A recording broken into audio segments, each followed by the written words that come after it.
بلاول صاحب نے تھوڑا سا ایک پلاننگ کی، فائدہ کس طرح اٹھایا جائے گا، جو میسج پہنچا زرداری صاحب تک، تو اس کے بعد انہوں نے ایک بیان دیا کہ بلاول تو بچہ ہے۔ پاکستان پیپلز پارٹی ایک ایسی سیاسی جماعت تھی جو بالکل اس سائڈ پہ نظر آ رہی تھی۔ السلام علیکم ناظرین، میں ہوں عادل نظامی اور آپ دیکھ رہے ہیں میرا ڈیجیٹل چینل۔ ناظرین، الیکشن کی بظاہر آمد ہے، ابھی چند ہی جو ہے ہفتے الیکشن میں باقی ہیں، سیاسی اتحاد بن رہے ہیں، پولیٹیکل پارٹیز جو ہے اپنی الائنمنٹ کر رہی ہیں۔ پاکستان مسلم لیگ نون فی الحال بظاہر ہمیں سب سے آگے نظر آ رہی ہے، سندھ میں ایم کیو ایم ہو، انٹیریئر سندھ میں جی ڈی اے ہو اور باقی سیاسی جماعتیں ہوں یا وہاں کے الیکٹیبل ہوں ان کے ساتھ، اور بلوچستان میں باپ پارٹی اور جو بڑے وہاں کے سردار ہیں وہ بھی پاکستان مسلم لیگ نون کی جانب گئے ہیں۔ پنجاب میں بھی دیکھ رہے ہیں کہ شاید مستقبل میں بیفور الیکشن نہیں ہو، آفٹر الیکشن استحکام پاکستان پارٹی کے ساتھ جو ہے ان کے مراسم بڑھ سکتے ہیں، بظاہر یہی دکھائی دے رہا ہے۔ کے پی کے میں بھی مولانا اے این پی تھوڑا سا پرو رکھتی ہیں، جو ان کی وشز ہیں اور جو ان کے جذبات ہیں پی ایم ایل این کے لیے۔ اس پوری صورتحال میں ہمیں پاکستان پیپلز پارٹی ایک ایسی سیاسی جماعت تھی جو بالکل اس سائڈ پہ نظر آ رہی تھی، اور آج سے چند ماہ پہلے تک، آج سے تقریباً پونے دو سال پہلے تک، جب پی ڈی ایم حکومت کا قیام جو ہے عمل میں آیا تھا، تو سارے یہی لوگ جو اب نون لیگ کی جانب جا رہے ہیں، یہی وایا زرداری صاحب نون لیگ اور پی ڈی ایم حکومت کا حصہ بنے تھے اور خان صاحب کی حکومت انہوں نے چھوڑی تھی۔ اب پاکستان مسلم لیگ نون اس پوری سچویشن میں ذرا کہہ لیں کہ پریشان تھی، تو اس صورتحال میں بلاول صاحب نے تھوڑا سا ایک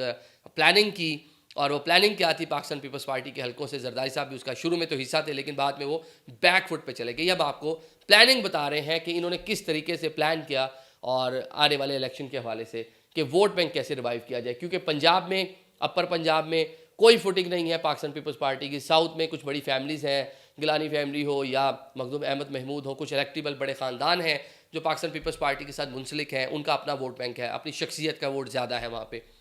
تو وہ چلیں ایک اچھی پوزیشن میں ہوں گے۔ تو بلاول صاحب نے یہ سوچا کہ ایسا کیوں نہ کیا جائے کہ پاکستان تحریک انصاف میں نوجوانوں کی بڑی تعداد ہے، بلکہ کل انہوں نے ایک جلسے میں بھی کہا کہ نوجوان اصل لیڈر میں ہوں، اصل ریپرزینٹ میں کرتا ہوں، بزرگ سیاست چھوڑ جائیں، اور پھر یہ کہا کہ ایک 70 سالہ جو شخص ہے اس کو ایک نوجوانوں کا لیڈر پریٹینڈ کیا جا رہا ہے، بنایا جا رہا ہے، نوجوان اس کے حوالے کیے جا رہے ہیں، تو نوجوانوں کا اصل وارث میں ہوں۔ یہ بات پاکستان پیپلز پارٹی کے جو حلقے ہیں یہ پہلے بھی لگاتار اس طرح کی باتیں کرتے رہے ہیں۔ اب پلاننگ یہ تھی کہ اس پورے ٹائم پیریڈ میں پاکستان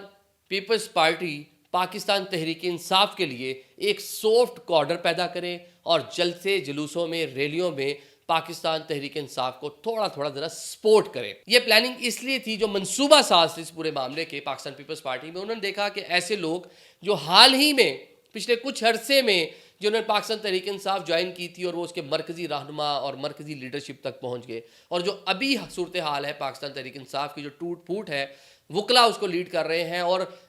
1 سال پہلے آنے والا وکیل بھی یا 1.5 سال پہلے آنے والے جو وکیل ہیں وہ مین لیڈر بن گئے۔ شعیب شاہین صاحب اسلام آباد ہائی کورٹ بار کے صدر تھے، اس ٹائم انہوں نے تقریباً خان صاحب کی فیور میں باتیں کرنا شروع کی تھیں، اور آج ان کے ترجمان ہیں خان صاحب کے۔ اسی طرح مروت صاحب ہیں، پنجوتا صاحب ہیں، اور کافی لمبی یہ فہرست ہے۔ تو اس چیز کا انالیسس کر کے فائدہ اٹھانے کی کوشش کی جا رہی ہے پاکستان پیپلز پارٹی کی جانب سے کہ لیول پلینگ فیلڈ مانگا جائے گا پاکستان تحریک انصاف کے لیے، Pakistan Tehreek Insaf chairman P T I کو الیکشن لڑنے کا حق دینے کی بات کی جائے گی، ان کے جو سابقہ لوگ ہیں ان کے ساتھ سمپتیز کی جائے گی، میل ملاپ کیا جائے گا، روابط بڑھائے جائیں گے، اور اس سارے کے ساری چیز کا فائدہ کس طرح اٹھایا جائے گا؟ فائدہ اس طرح اٹھایا جائے گا کہ اس سے اپنا ووٹ بینک بڑھانے کی کوشش کی جائے گی، خصوصاً پنجاب میں، کے پی کے میں۔ جب وہ دیکھیں گے، لوگ دیکھیں گے، ووٹر دیکھے گا پاکستان تحریک انصاف کا کہ پاکستان پیپلز پارٹی ہمارے حق کی بات کر رہی ہے، کنڈیم کر رہی ہے، ہمارے خلاف جو کریک ڈاؤن ہو رہا ہے اس کو کنڈیم کر رہی ہے، ہمارے لیے بول رہی ہے، تو ذرا سافٹ کارڈر پیدا ہوگا۔ اور الیکشن کے قریب جا کر دیکھیں گے کہ جو ان کو بظاہر لگ رہا ہے کہ پاکستان تحریک انصاف پر اس طرح سے پاور نہیں ہوگی، اس طرح سے لوگ نہیں ہوں گے، اس طرح سے الیکشن میں مؤثر کارکردگی دکھانے والے لوگ نہیں ہوں گے، تو شاید لوگ کسی سٹیج پہ آ کے یا پاکستان تحریک انصاف کا جو ورکر ہے وہ تھوڑا موو ہو جائے ٹورڈز پاکستان پیپلز پارٹی۔ یہ تھی پلاننگ، اور یہ جو پلاننگ تھی اس کے بعد یہ تھا کہ جب ہمیں کچھ سیٹیں مل جائیں گی، پنجاب سے کچھ حالات بہتر ہو جائیں گے، کے پی کے سے کچھ ووٹ بینک کچھ بہتر ہو جائے گا، تو شاید ہماری 2 4 5 8 10 15 جتنی بھی سیٹیں انہوں نے کیلکولیشن کی ہوگی تو یہ ہماری بہتر ہوگی، اور آنے والے الیکشن میں ہم اچھی پوزیشن میں آ جائیں گے کہ ہم پاکستان مسلم لیگ نون کے ساتھ ڈیل کر سکیں، کیونکہ فائنل جو پورا منصوبہ ہے وہ یہی ہے کہ آگے جا کے جو حکومت ہوگی وہ بالکل as it is P D M حکومت کی طرز پہ ہوگی، جس میں تمام یہ سیاسی جماعتیں جو ہیں یہ اس کا حصہ ہوں گی. ابھی بظاہر یہ ساری چیزیں ایسے چل رہی ہیں، لیکن اس پلاننگ کے بیچ میں معاملہ کیا ہوا کہ جب بلاول صاحب نے اس طرح کے بیانات دینے شروع کیے جو اس ٹائم ریاست کی پالیسی سے تھوڑا مخالف تھے، تو وہاں سے کچھ میسیجز آئے کہ آپ تو کے پی کے اور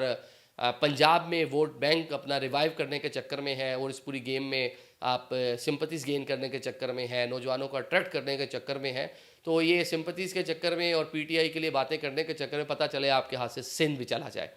تو یہ جو میسج پہنچا زرداری صاحب تک، تو اس کے بعد انہوں نے ایک بیان دیا کہ بلاول تو بچہ ہے، ابھی تو اس کو سیکھنے کی ضرورت ہے، پالیٹکس کو میں دیکھ رہا ہوں، بلاول کو ٹکٹ تو میں نے دینا ہے. تو یہ ساری باتیں کی گئی اور پاکستان پیپلز پارٹی تھوڑا بیک فٹ پہ چلی گئی. جو پلان تھا پاکستان پیپلز پارٹی کا کہ پاکستان تحریک انصاف کے ورکرز کو تھوڑا ٹریپ کر کے اپنی جانب لے کے آیا جائے، تو یہ تھوڑا اس میں رکاوٹ ڈل گئی اور اب پلاننگ تبدیل ہو گئی. Thank you.